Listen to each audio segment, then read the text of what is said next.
To say it's a pretty important time for opposition parties in South Africa, so therefore it's a very important time for all of us. Why? Because the ANC looks like it could possibly lose its majority in next year's elections. What's going to happen then? It might be April Fool's Day, but you certainly get the sense that there's no joking around at the DA Federal Congress. They know how important this Congress is, possibly one of their most important. They're certainly getting a whiff of the upper echelons of power, even if it is going to be shared. So what happens at this Congress over today and tomorrow could have a direct impact on next year's elections. We are waiting for the two in the leadership race, John Steenhuisen, the incumbent, and Paul Palatse. They're going to be speaking in about 15 minutes' time. We're going to go live to them, but in the meantime, let's talk about what the expectations are with my guest, Dirk Kotze, political analyst, Sabu Ngalwa, editor-in-chief. Welcome. Thank you, Jane. I think it's fair to say it's quite an important Congress. Definitely so. I think this is possibly one of the most important ones for the DA, since it's converged into or transformed into the DA in the early 2000s. This is the time where they are becoming closer and closer to the ANC, not yet close, but and especially the fact that the ANC is losing support. It's not so much that the DA is gaining support, but it is the decline of the ANC that is now starting to create options or possibilities which didn't exist 5, 6, 10 years ago. So in that sense, the DA has to prepare itself for coalition government at all three levels, local, provincial, as well as national. And Sabu, from what we've been hearing, that is exactly what they're doing. No, exactly, Jane. I mean, the reality here is that the DA is a party that invests a lot in research. In fact, all political parties do. And all indications are that the ANC may lose that majority. And so the DA in this Congress, unlike any other Congress, is actually, even in its draft resolutions, is clear that it's a party that's preparing to be in power in some way or another. Let me just give you a short glimpse of that, Jane. In one of the constitutional amendments, rather the proposed resolutions of conference, they talk about setting up developing a declaration for a peaceful transition in South Africa. Now, how they're couching this is that it would be a DA-led effort to bring together all political parties to coalesce around a common vision. It's like if you look at the 1994 transition, which was meant to be peaceful and everyone agreeing to these norms and values of what a constitutional and a democratic election should be like. So if they are doing this now, they are saying they want to lead this effort, it tells you that they are gearing themselves to be leading those efforts by opposition parties to say, come 2024, when the ANC loses that majority, what is the starting point? Is everyone obviously agreeing to ensuring that there is a peaceful transition, but also they would want to be a part of that, which is why they're driving it, even in their resolutions. That was just one of them. And that's smart, isn't it? Because what we see when it comes to any sort of power sharing has been a disaster so far. Yes, and it's very important, especially at national level. At local level, the metros, it worked to a large extent since 2016, and in the case of Cape Town, even 2009. But the decisive factor is when national government becomes the main focus.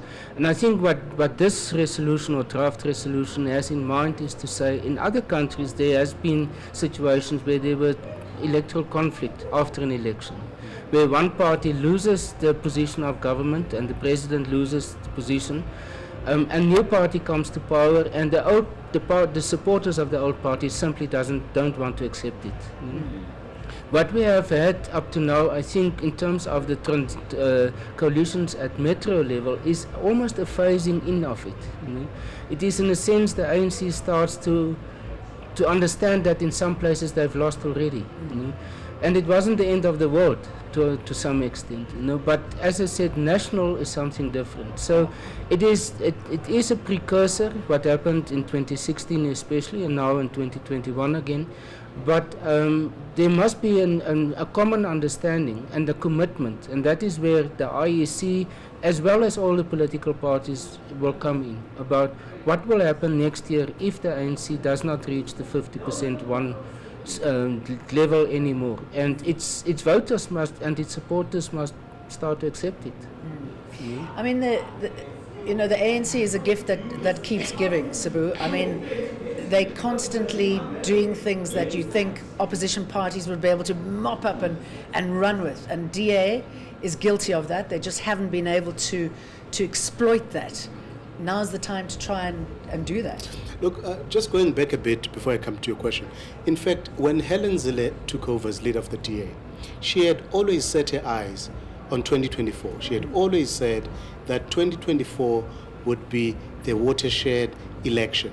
And I think in her thinking at that time, which is why we saw the rise of prominent black leaders like Musima Imane, it was always about taking the DA to the next level. Obviously, I don't think how things have turned out over the past few years are as she would have imagined, but still the DA still finds itself in a position where it could influence power. Because here's the thing, Jane, is that if you end up ideologically, the ANC and EFF are aligned. It's just that you have an EFF which is towards the extreme left. Yeah.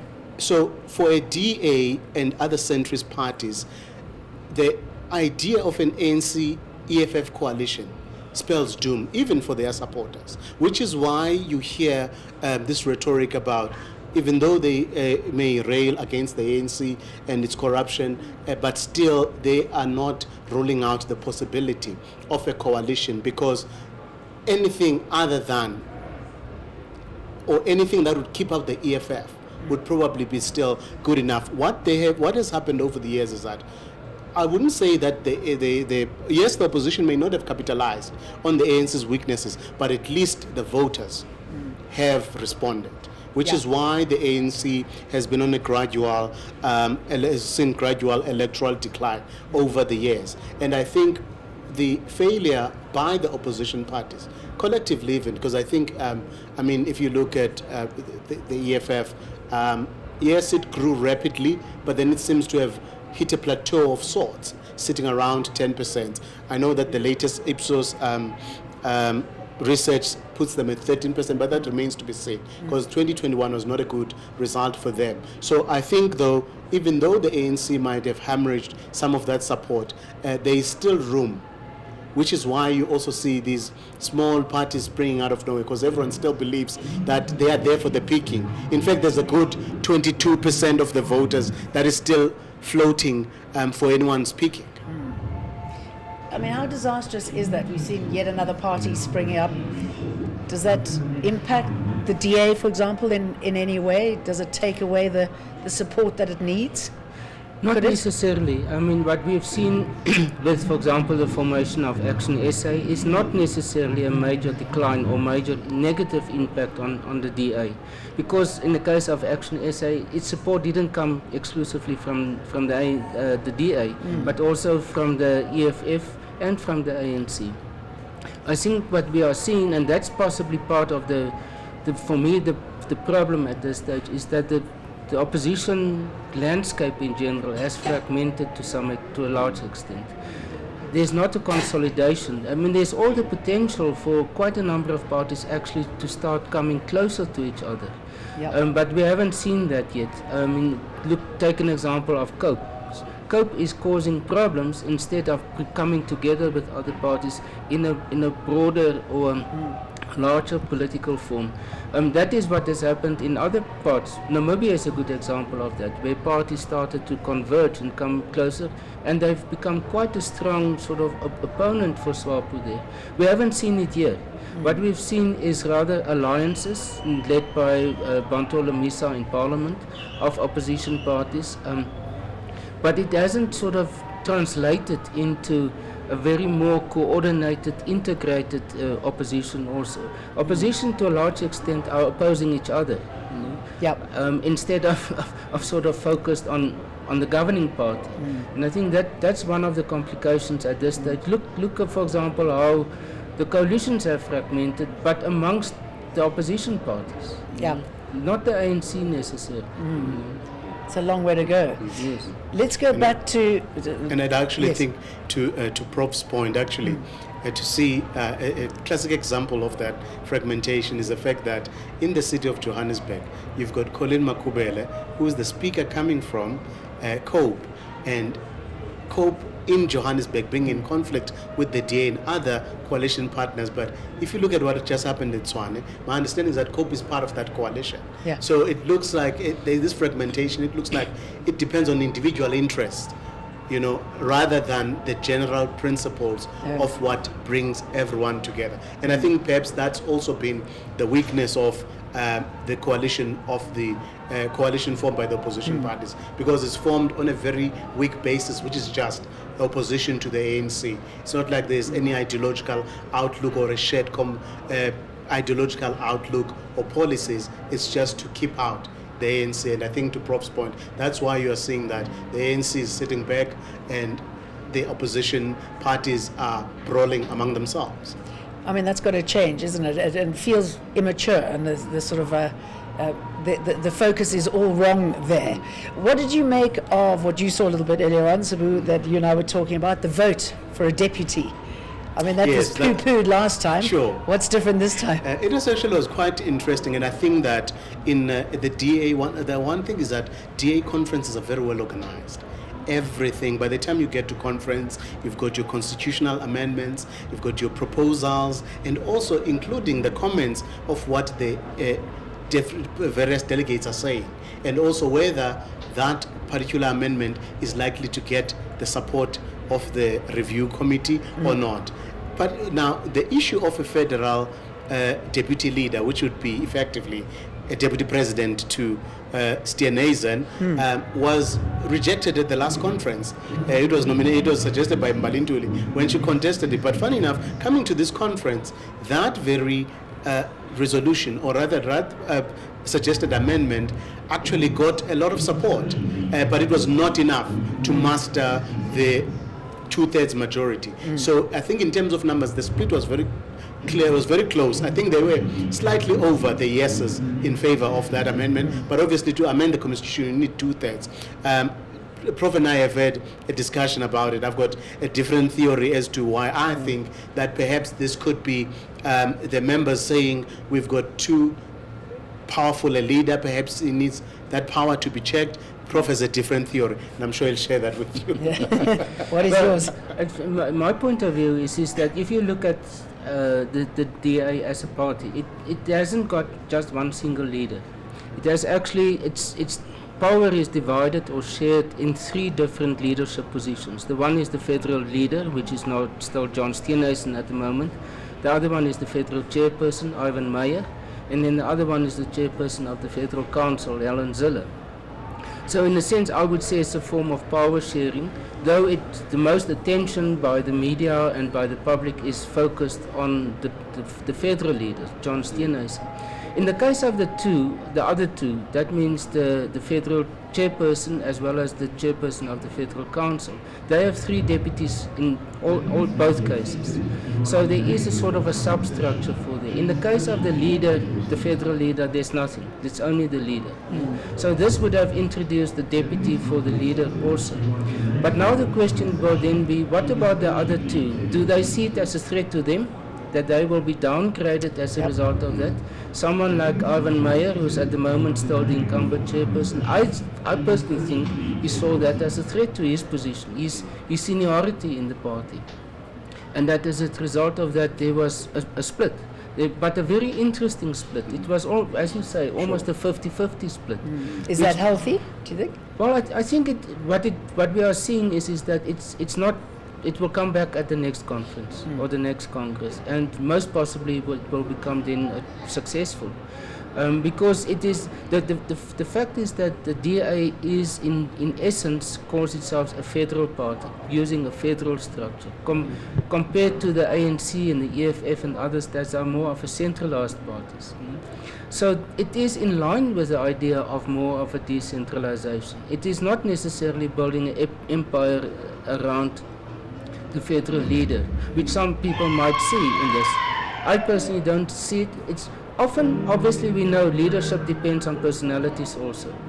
So some persons make of a position something big, and for others, take David Mabuza, a very senior position, but he couldn't make anything out of it. So it's not completely evident of what ultimately will be the implications of it, but clearly there's a lot of sympathy or support for such a position in the DA. And let's talk about Helen. I mean, a lot of Mpopalatse's supporters say that John is still in Helen's shadow. Is that the case? Is that a good thing? Is that a bad thing? Look, it was always going to be like that, Jane. I mean, the reality here is that Helen is a former leader. So to have come back in a different capacity, you can't I have. think I'm going to have to stop you because we've got some beautiful music happening in the background and we can't hear you. So we'll leave it just for a little bit now, and after the singing we'll come back to you. Thank you.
South Africa, I want everybody to stand up.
I can feel you alive. Masen.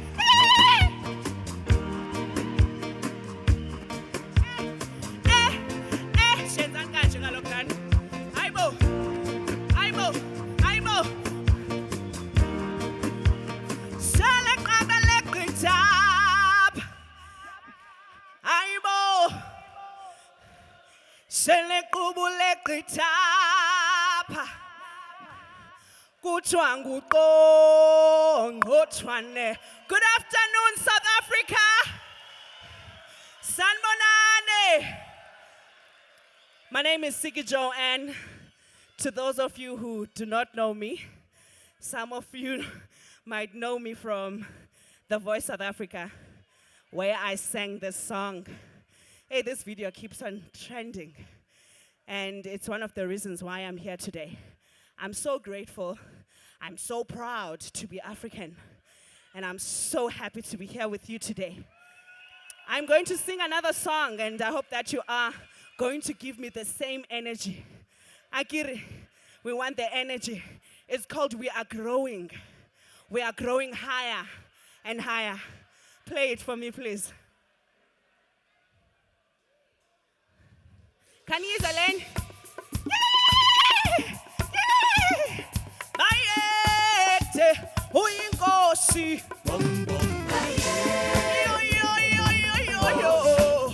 I'm a beg. What's over Shalanta one? The cheese I'm putting. I can meet a one. Take anyway. Take one who say I want I take a little boy to tap on never wait. Take a little kebab. I'm a misunderstanding and child. Be a man of greatness now. Man of men and men of light.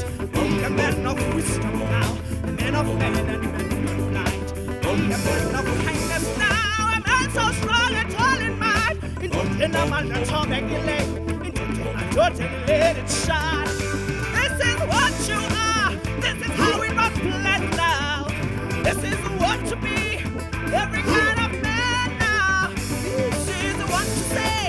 With the kind of beat. I'm a. This is what to see. With the kind of feeling.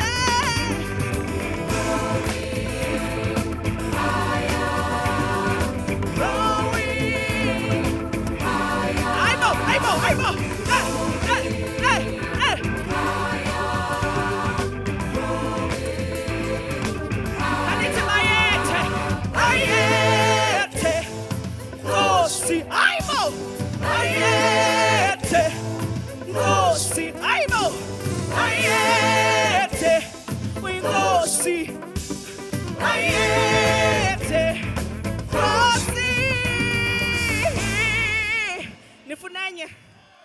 Nifunanye. Okay, I'm about to do my last one. Yay! This one is a celebration song. I know. Izani. Ipipasiam. My calling up. 1, 2. Fulindela. Where mam kobosi. Enyana wam. Hallelujah. Chata namstai. Fulindela.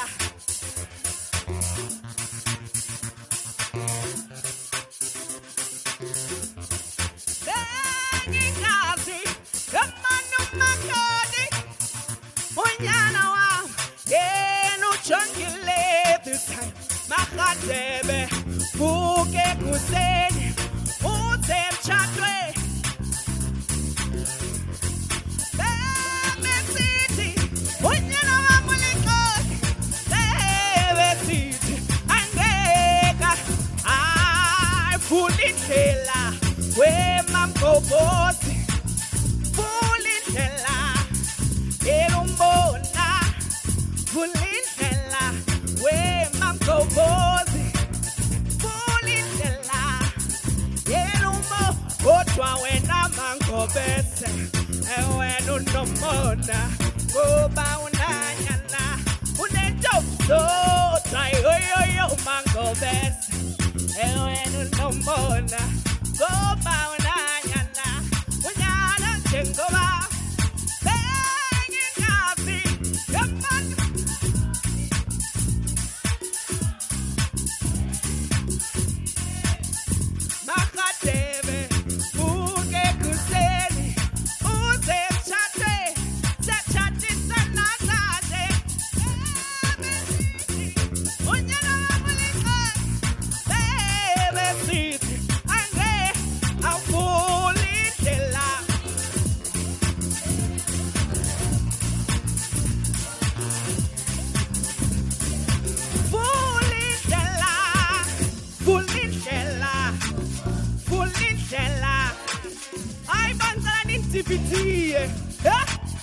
Fulindela, where my purpose. Fulindela, Elumona, I love it, yeah. I know.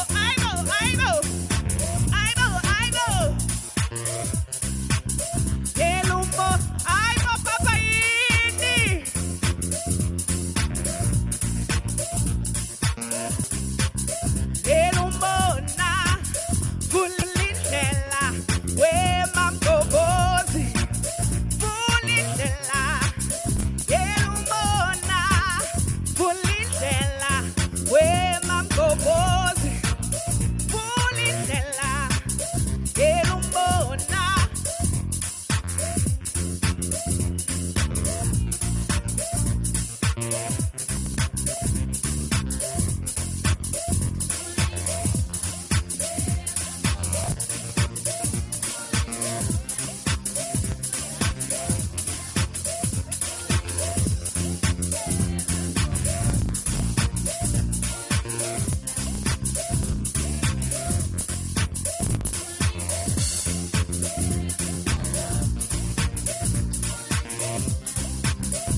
Ladies and gentlemen, Democrats, soon we will hear from our candidates for federal leader of the Democratic Alliance.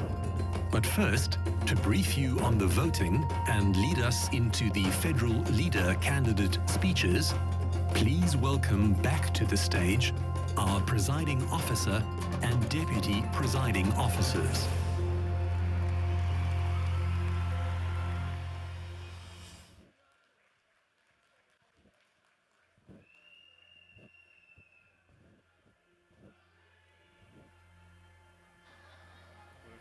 I don't think so. Put it up there. Okay, there we go. Right.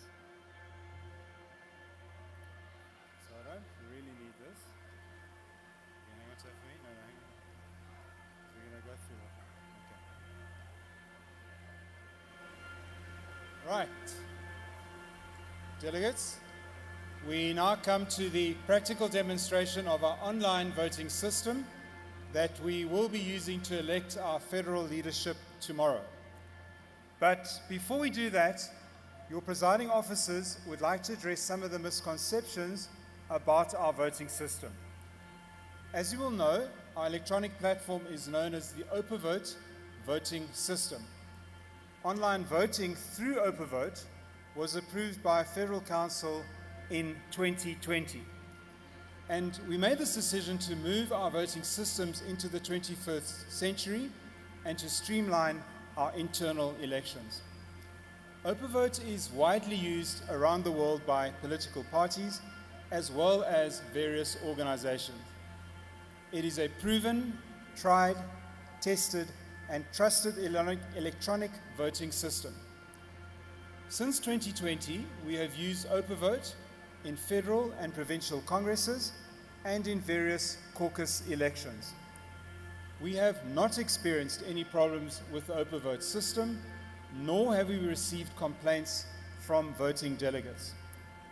Your presiding officers therefore want to state very firmly that not only is this voting system as secure as possible from any attempt to hack it, but most importantly, we can guarantee that your vote will remain secret and that there is no possible way to trace the issuing of your code on the one hand and the actual way you voted on the other hand. Our party, the Democratic Alliance, has always championed internal democracy, which includes the vote in secret, your right to vote in secret. Our party, whether it is our federal council, federal executive, or presiding officers, will never compromise your absolute right to a secret ballot. That is not what we are, and we will never allow it. So delegates, we will now proceed with the OpenVote voting system demonstration. Our 2023 Federal Congress makes use of OpenVote for our leadership elections. Before voting opens, you will receive a voting code sent by SMS to your cell phone. That is now on the screen behind you. You must please keep this vote secret, this code secret, as it guarantees your access to a ballot. And important to remember, delegates, your code may only be used to cast one ballot.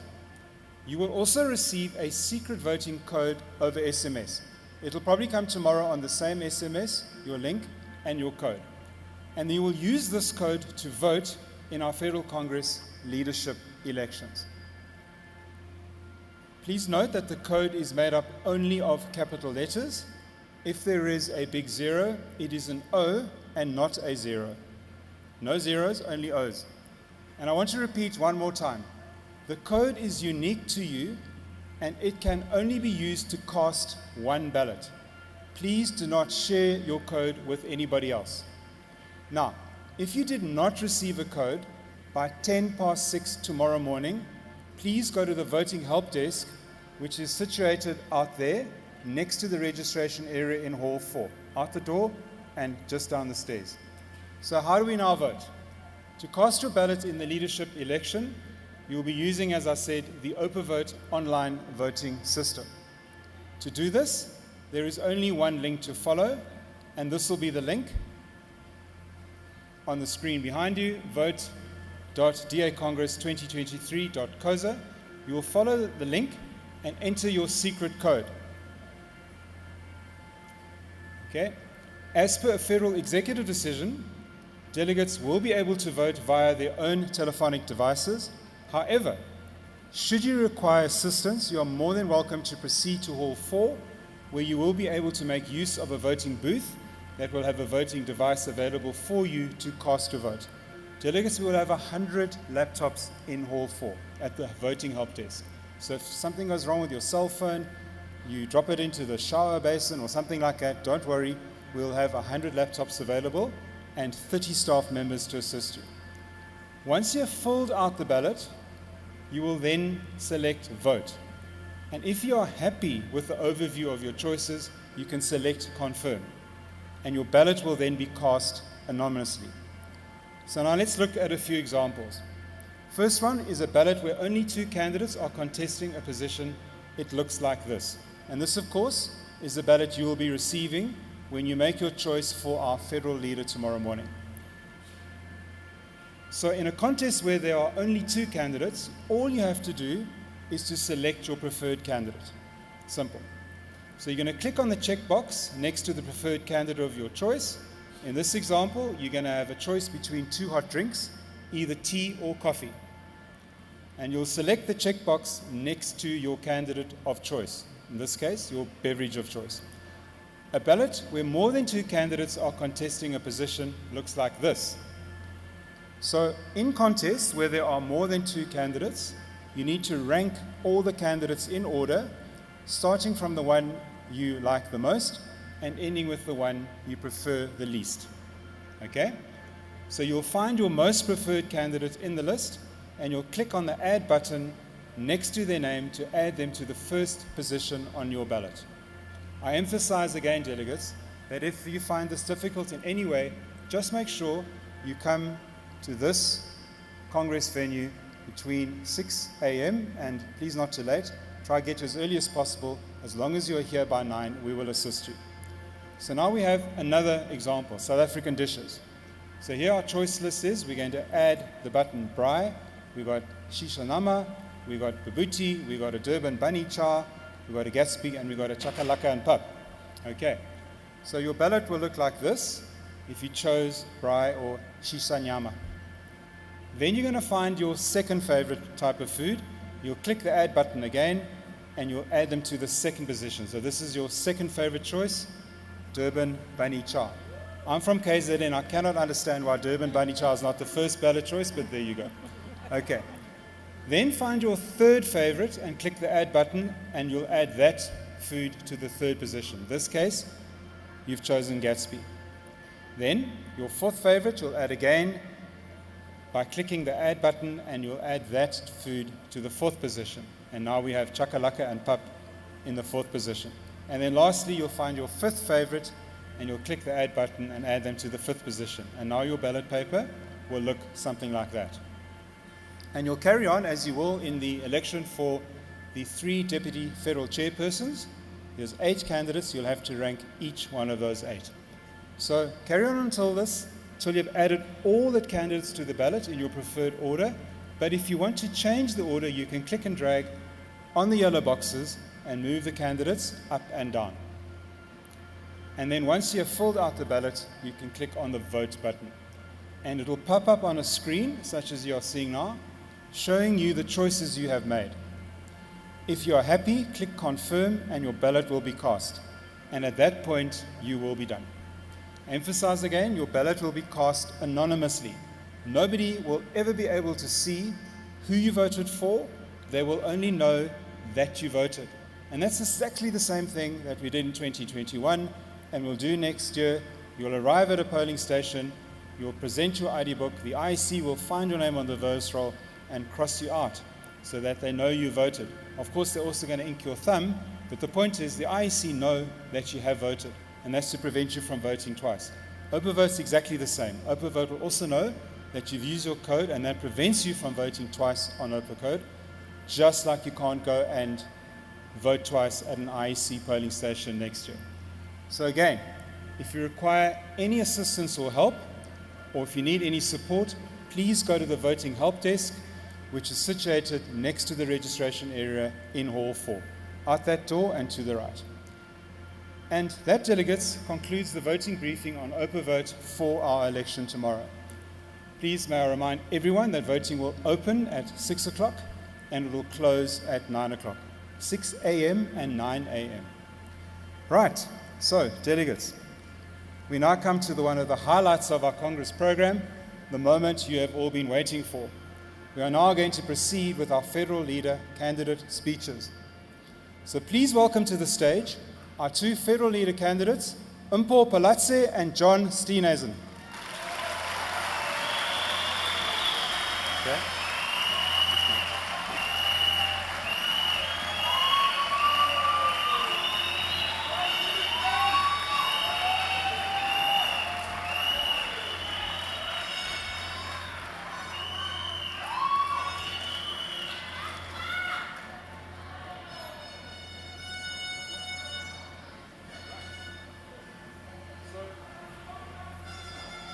So, delegates, our candidates met yesterday and they have agreed that we will toss a coin in your presence to determine the speaking order.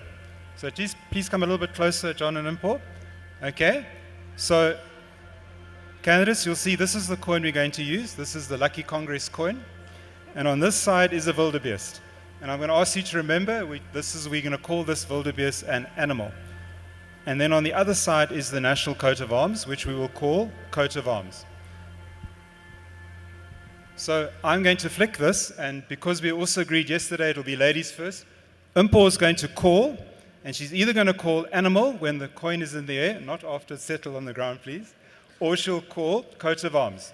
Now, if Mpho should call correctly, she will then have the choice whether she speaks first or second. If she calls incorrectly, then John will have that choice. Everybody clear? Yeah. Right.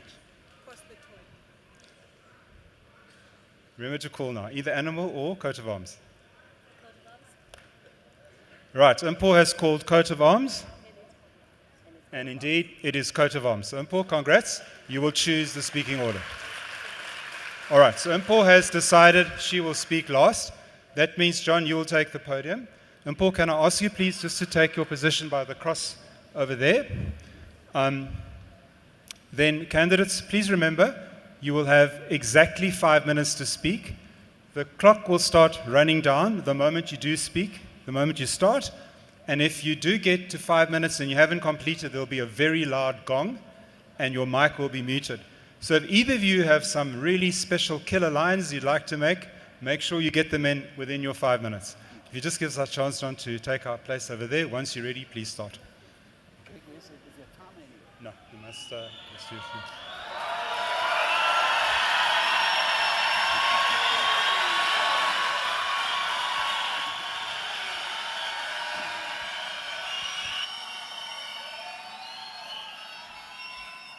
Fellow Democrats, Sanibonani, it is an honor to stand with all of you today in Gauteng, the next province to be governed by the DA. And today, I ask you to re-elect me as the leader of our beloved party. Since October 29, we've all been on a journey together. We've been working hard together to rebuild the DA. We've defied our critics, and we've come out of election 2021 stronger than ever before. And we are now on track for a record result in 2024, where we must bring the ANC below 50% and rescue South Africa. This is our mission. The DA must and will play a leading role in constructing a post-ANC South Africa. And we must translate our vision of an open opportunity society for all into a realistic plan that all South Africans can resonate with. When I first joined the Democratic Party in 1997, we were under no illusions about the difficulties that lay ahead. We were a 1.7% party, but we knew that to cement our role in the South African political landscape, we would have to put in hard work. And let me tell you, as a councillor for 10 years, I know a lot about hard work. We also knew that only the politics of the long haul would result in the political change, and we knew there were no shortcuts. So today, I can confidently report that our 3 decades of hard work has paid off. And it's through these generations of hard work that we've arrived at a point where we are now just 12% behind the ANC in some of the polling. And just think about the many successes that we have achieved together. We positioned the DA as the only effective opposition against the ANC. Then we reoriented our party to become a party of local and provincial government. And following a setback in 2019, we learnt from our mistakes and we got the DA back to winning ways. Democrats, ek is trots om te sê dat die DA is terug en ons is gereed om te wen. En nou is die tyd vir die DA te wees 'n party van die nasionale regering. As the leader of the DA, I'm making 7 pledges to our delegates, and they are getting the ANC under 50% nationally, focusing our communication on issues that matter to voters, ending load shedding, reducing unemployment below 20%, defeating cadre deployment and building a capable state, halving violent crime, and devolving more power to provincial and local government. But Democrats, to bring any of our solutions to bear in time to save South Africa, it's time now for the DA to ascend to national government and provincial government around the country. And that's why all other pledges in my manifesto are anchored in this one priority. We must drag the ANC below 50%, and we, the DA, must form the core of a new majority in South Africa. We must show people that we're focusing our attention on their issues, the issues that matter to them. And key to achieving that is installing a blue government that operates on DA values. Democrats, this is where discipline becomes non-negotiable. And in addition to instilling stronger discipline, we must end the damaging practices of slagging off our own party in public. We must ensure we adopt a strategic direction, and using world-class research, we must identify the issues that matter most to voters and talk about them. And by making these the issues of our communication, we've already grown our party substantially since 2019. And with your support and your hard work, we will run the strongest, most proactive and issue-based communication campaign that our party has ever seen. Some may say that my vision of the DA's path is ambitious. I say it is realistic. And I know without a shadow of a doubt that we can do all these things. We fixed the DA. Now it's time for us to lead and fix South Africa. Thank you, Democrats. Okay. Just join us here. No, stay on stage, Don. Stay on stage. Yeah?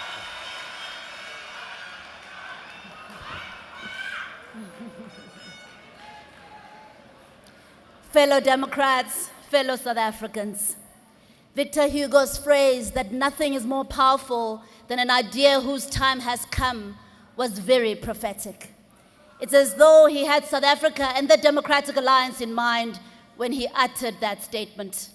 The idea of the DA, of a liberal Democratic Party governing South Africa has come. Delegates, it is time. Our time has come. But it is now or never. South Africa is on the verge of total collapse. South Africans are now looking for an alternative. The ANC will drop below 40% in the upcoming elections, and the DA must be ready. We've cultivated a brand of good governance, and South Africans agree that where we govern better. But the truth is that we've been experiencing negative growth. Between the 2016 and 2021 local government elections, our party lost more than 1.4 million votes, and a total of 285 of our councillors lost their positions as elected public reps in communities. This, Democrats, is not because our brand is inferior, but it is because of a trust deficit that exists between us and the electorate. And this is what stands between us and our chances of becoming a national government. Everywhere I've been to campaign, people ask us, can we trust you? This Congress is an opportune moment for us to be bold and to once and for all address this challenge. I'm ready to lead the Democratic Alliance to embark on a process of introspection and repositioning from an opposition in Parliament to a governing party in 2024.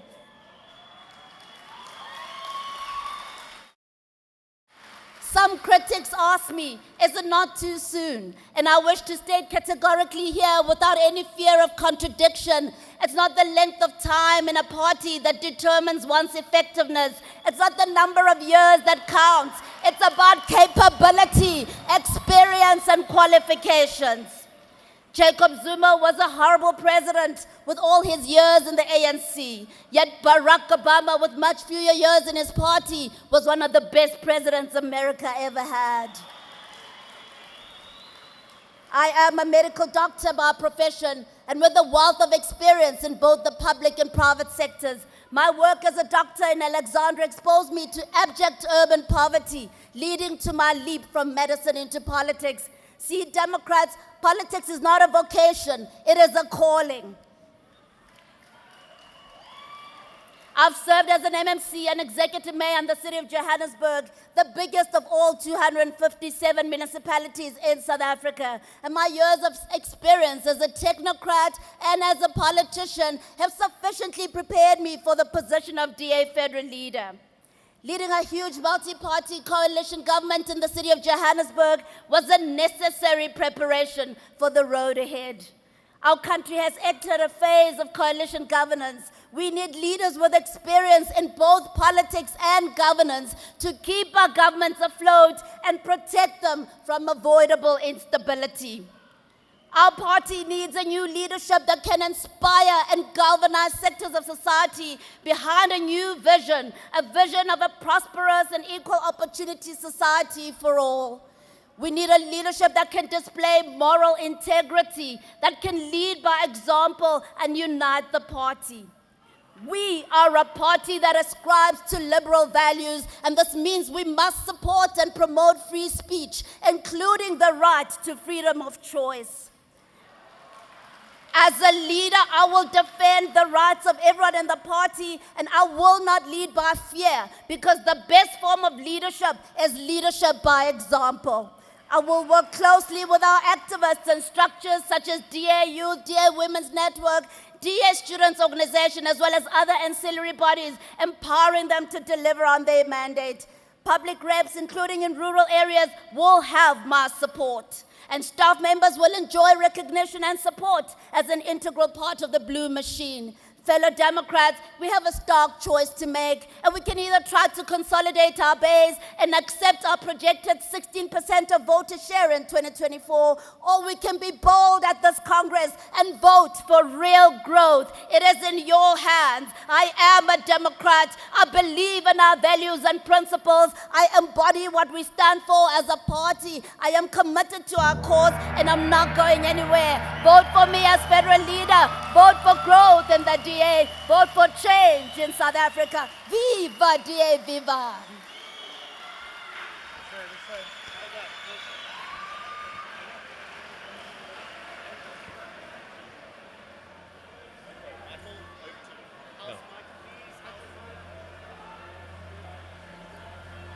Delegates, you have shown great enthusiasm and energy so far, and it is now time for our first award for the best Gees of Congress. Please welcome to the stage our federal chairperson and presiding officer who have adjudged the winner. Right, back again.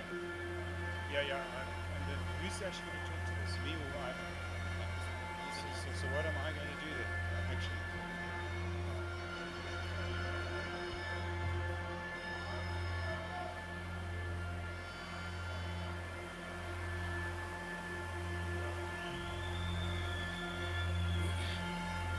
How do you think we must do it?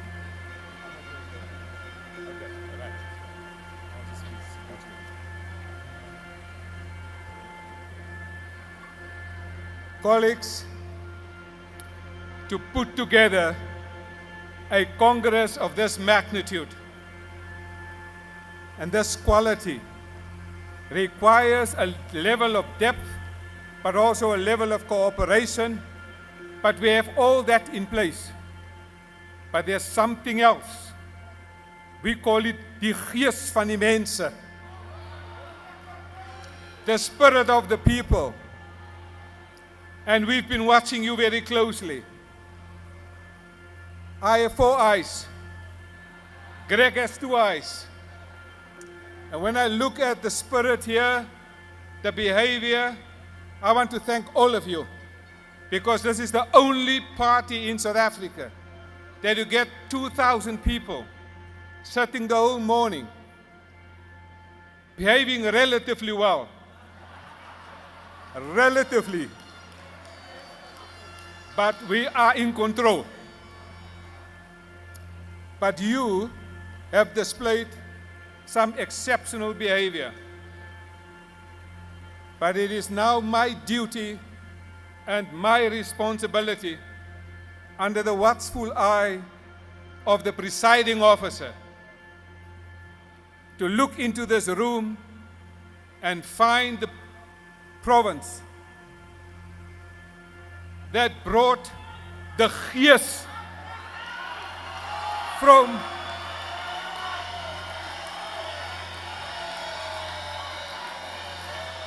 I have already said you are all winners.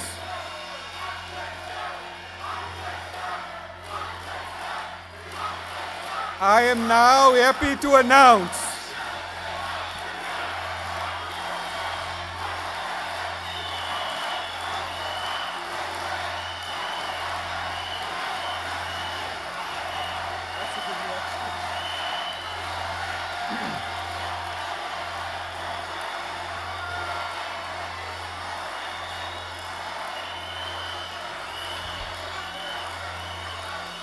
we love you all. But you now have to sit down. We have still a long way to go. And I'm now happy to announce, and there's no family relationships with this province. It is the Northern Cape. I therefore call on the provincial leader and the provincial chairperson, Northern Cape Provincial Leader, Northern Cape Provincial Chair, to join me on stage.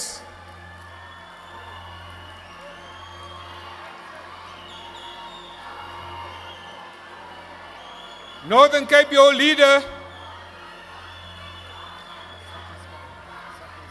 Saki, Noord-Kaap, Saki and Harold. Shall I call also the provincial managing director? But we know that it is not only politicians that's the glue in a province, but it's the provincial managing director of that province representing the professional staff. Can that person also join us on stage? Lisa Sikkeling. Lisa.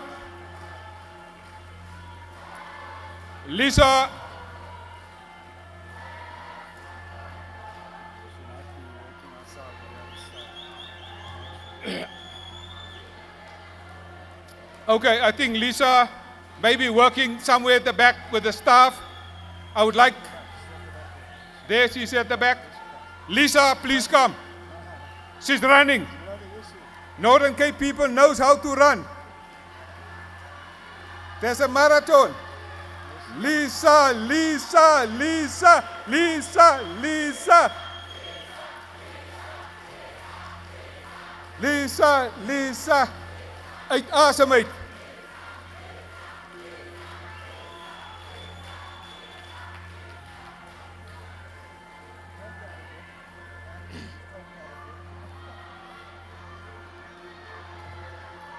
Lisa in die middel staan, hou julle hande in julle.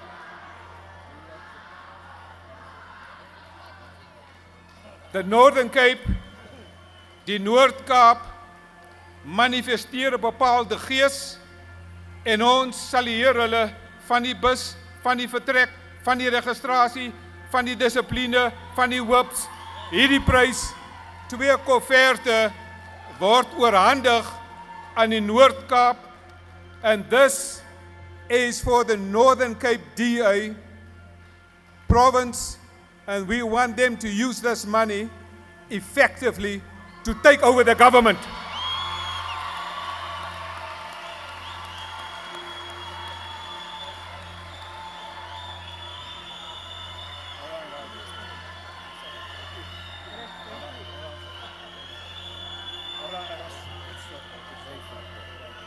Viva TA, viva!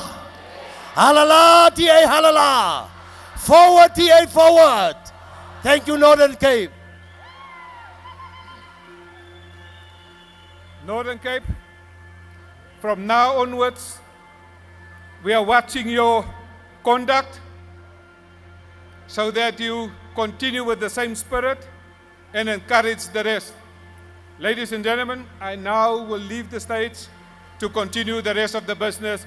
Congratulations, Northern Cape. Delegates, we now return to constitutional amendments. Please welcome to the stage Kevin Milam.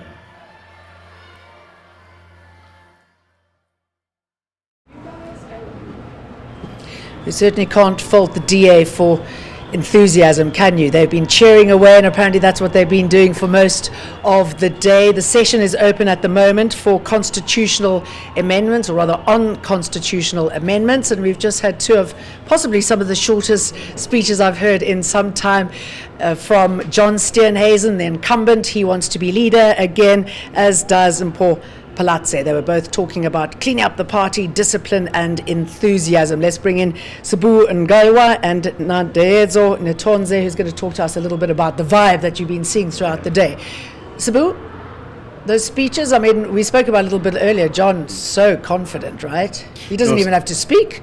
Certainly. I mean, I was telling you earlier, Jane, how while they were dealing with the constitutional amendments, John was pretty much walking around freely, giving interviews and not using his vote, because if perhaps this was a close contest, you would imagine that every vote counts. So everybody would need to be at their seat. That's how assured he is. And I think also in how he came out in his speech, you actually can see that this is a man who's beyond this conference. He's talking, the bulk of that speech is about what happens in 2024 and beyond. He's moved beyond winning this delegate. He's already talking about what he'll be doing next. Look, if you do a simple, what I call a decibel test, you can see this is John's contest. But I think one thing particular that I want to flag, though, is how data and statistics are used for personal ends. John is saying, we are the party that has closed the gap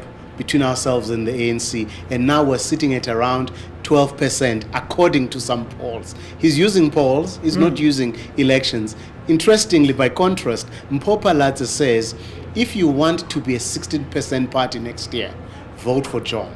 If you want to grow, vote for me. Now, the 16% again is what Ipsos polled in their latest poll for next year's election. That is where they say that the ANC will come under 50% to poll to get around to poll around 45%, and the DA coming down from 22% to 16%. So it was quite interesting, just that contrast between the two leaders for their own personal leads. And Ndaedzo, what you saw milling around a little bit earlier on when it came to the supporters of John and Paul, what were they saying?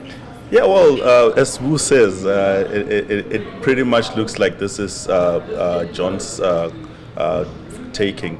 But I think Mpho Phalatse's put up a very good fight. I mean, if you look at that issue on that constitutional amendment to have a deputy, there was just about 29 votes between those that are for and against. And that just goes to show you the support that Phalatse had going into this. And I liked, by the way, Sbu, the comparison of Jacob Zuma and Barack Obama that Mpho Phalatse made, saying that while Jacob Zuma may have had a long history of being a politician, Barack Obama came in fairly not known and coming out and making a world difference. And she positions herself as that within the ANC. So I guess John then is a Jacob Zuma. Yeah, I picked that up. I chuckled a little bit. Actually, we should ask him that question. Yeah, we should. Yeah. It's probably the only time he wasn't smiling. He was like, "What is you talking about me?" Yeah. And their supporters, what do they say? What do they believe that each of them can bring to the party? Really. Look, I think John's supporters are clear that they need continuity in terms of the leadership, and they've got massive support from Helen Zille herself. She's a central figure within the Democratic Alliance. Mpho Phalatse's supporters are more of those that are saying, look, we need that change. In fact, they are the ones that are fighting from within as opposed to those that have left the organization. And they're saying she may be that one person. I think if that amendment had gone through, that's where you were going to see Mpho Phalatse's support base now coming out, because she would have, or she would most probably be staying as its deputy, and I don't think she was just going to be a lackey or a deputy there with no teeth. But I don't know, even with that, when you listen to what the supporters are saying, just to come to your point, I don't know if that issue of the amendment is a foregone conclusion, because there are some murmurs around the floor to say we need to go and relook at this issue again.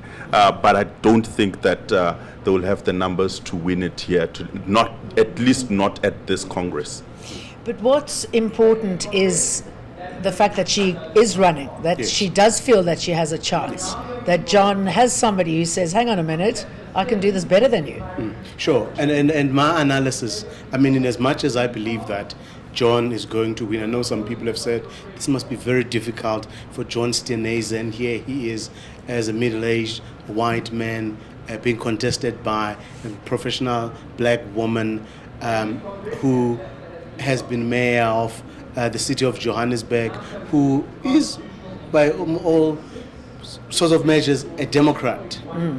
But for me, I think actually Mpho Phalatse contesting leadership is actually good for John Steenhuisen, because it then falls within the narrative that says that this is a DA where it's equal opportunity. Anyone who wants to contest can contest power, and then it's up to the delegates to decide. So I think optically, some people may look at it in binary terms of black and white, but I think for John Steenhuisen, it actually is good for him, because he can say, I'm not an absolute leader who is almost autocratic, who is uncontested. I mean, we all know that power and absolute power corrupts. So in this context, the fact that there is a sizable, we'll find out from the election results as to how big that margin is, chunk of members that are saying, we believe there is a better leader than you. I think any leader needs that. Yeah. Absolutely. So she doesn't realize she's been the gift for him, possibly.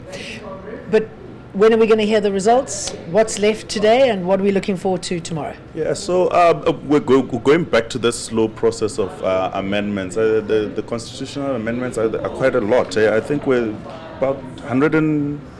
There's a couple that tens of pages. They still have a lot to go through. I think what's interesting is that they're actually talking about amendments and policies, unlike what we saw at the ANC.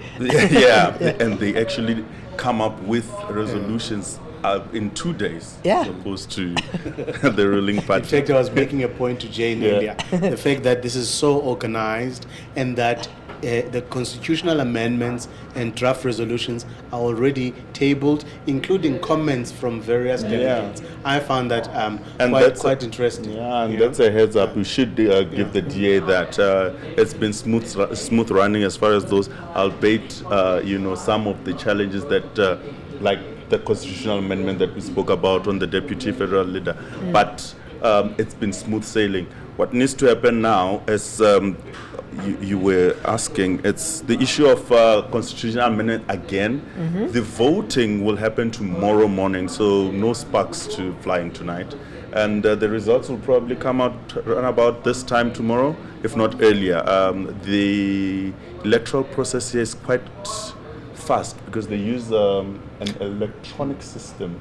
And from what they were using on voting on on the amendments, it looks quite efficient. So it shouldn't take long before we know the results on who has come out as from the leadership of the Democratic Alliance. I think, lastly, Jane, one important amendment that is coming this afternoon, after that one on the federal deputy leader, is actually one on the powers of the Federal Legal Commission. Now, for the longest time in the DA, you've had this body, which is more like a disciplinary body, sitting and making recommendations to the Federal Council or the Federal Executive. Now, what this amendment seeks to do is actually to give them teeth so that their decisions are final and binding. I think that's quite a development in the party because, one, it also takes away some of the power. You don't have an all-powerful executive, but then you devolve that power to the disciplinary body to deal with it. It'll be interesting how that plays out, but in terms of the support at a preliminary level coming from the Constitutional Review Committee, they've given it a thumbs up. Now it's up to the delegates to decide whether they support that or not. And other than animal attention, no big surprises, right? Actually, there's an interesting one there, which I think it talks to also the DA's constituency. Now, that's only coming tomorrow. It's a draft resolution. Now, we all know the National Lottery and the lotteries. National Lotteries Commission has been in the news for all the wrong reasons. But generally, what that fund ought to do is to fund various non-profit organizations and community organizations. But now JP Smith, who is the mayoral committee member in Cape Town, has actually submitted a draft resolution saying that that money from the lottery should be extended to animal welfare. Now, in South Africa, that will be something of a major debate. Look at him. I actually saw that and I thought to myself, what is this? I read it. It feels like something you could get right in Finland, right? Most probably, Some people will say we've got too much problems as human species that we should actually focus there. Maybe then JP Smith believes we've got enough money to share with the animals. So we can only believe. That's all. Sabu, thank you very much. We shall be back again tomorrow for more. We'll be bringing you those results. If you find out what's happening, I believe it's finishing at about 7:15 this evening. You can always check out our online social media contributions. Goodbye. See you tomorrow.